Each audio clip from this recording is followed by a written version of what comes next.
Module 2. Planning and Strategic Management. Embarking on the journey of planning and strategic management is akin to setting the sails for a ship's voyage. It's a course charted with purpose, one that sees an organization from its current waters to the uncharted seas of its future ambitions. This endeavor is not just about having a destination in sight, but also understanding the currents and winds, the market trends and internal capabilities that will enable the ship to reach its port. Let's take a closer look at the essence of organizational plans. These are the compasses and maps that guide a company's decisions and actions. They are not just documents that outline what needs to be done. They are living, breathing strategies that evolve with the organization's journey. They encompass the vision of the strategic levels, the directives at the tactical helm, and the daily logs at the operational quarters. Consider the planning process a conversation with the future. It starts with introspection, a deep dive into the strengths, weaknesses, opportunities, and threats that reside within and around an organization. From this dialogue emerges a strategic goal, much like a lighthouse in the distance, guiding the ship's path. For instance, XYZ Airline spotting the beacon of opportunity in the Middle East and setting a course towards it. The company's tactical plans, the detailed navigation routes, and the provisions needed for the journey support this strategic direction.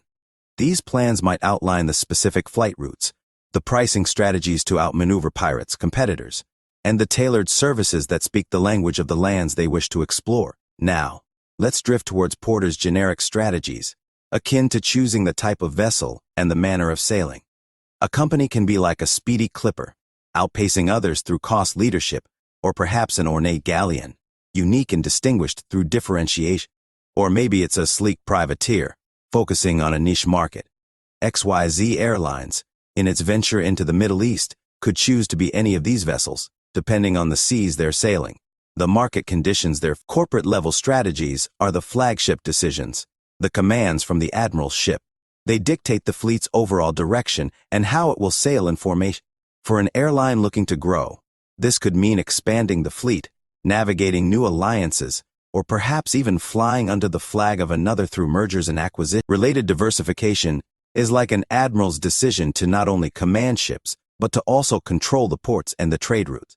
It's the business equivalent of building a maritime empire. An airline might start managing airports, opening lounges, or offering integrated travel packages. It's about creating a network that supports the core voyage while exploring new horizons for revenue. For New England Airlines, plotting a course for expansion isn't just about picking a new map. It's about understanding the seas, the comprehensive cost and profit analysis of such a journey. It's about knowing the fleet, how many new ships are needed and where they'll dock. And it's very much about the call of the sea shanties, how much new advertising will sing the tales of their new adventures. In essence, it's about having all hands on deck, making the correct choice. When the winds of change blow in the form of rising fuel prices, New England Airlines' decision to become self-reliant, producing jet fuel and building planes, is not just about diversification. It's about ensuring that their voyage can continue, even when the trade winds falter. It's about having the foresight to not be at the mercy of the seas, but to have some control over them. In this light, A stands as the strategy that defines their course of action. In the grand scheme of things, planning and strategic management are about much more than setting objectives. They're about crafting a narrative, one where an organization not just survives the challenges of the open seas but thrives, reaching new lands and opportunities with each voyage. Managing decision-making. Decision-making is an integral part of management and business operations. It involves selecting a course of action from several alternatives to achieve a desired outcome. Decisions are the pivotal moments when the course of a business can change, for better or for worse. There are two primary types of decisions in management: programmed and non-programmed. Programmed decisions are routine and repetitive, often addressed with tried-and-true methods. These are typically lower-level decisions that rely on established guidelines or procedures. On the other hand, non-programmed decisions are unique and non-recurring, requiring custom-tailored solutions. They often involve strategic planning and are common in the upper echelons of management, where the stakes are high. The rational decision-making process is a structured approach to making decisions. It comprises a series of steps to ensure decisions are made methodically and logically. The process starts with defining the problem. followed by identifying decision criteria and allocating weights to these criteria. Potential alternatives are then generated, and each is evaluated against the criteria. The best alternative is chosen, implemented, and subsequently monitored to evaluate its effectiveness. A case study illustrating these concepts involves a Starbucks coffee shop. The manager decided to relocate from the center of the mall to a corner space with dual entrances, hoping to capture more foot traffic. While profits increased post-move, the higher rent and moving costs led to a net zero gain in returns.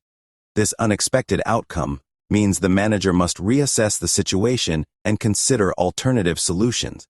Should the store remain in the new location, allowing time for profits to outweigh initial costs? Is advertising the new location the key to drawing in more customers, or would a sale be more effective?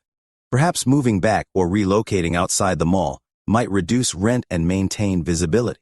Improving customer service could also be a strategy to increase customer retention and attract new. These alternatives represent non-programmed decisions because they are novel and do not have a predetermined procedure to follow.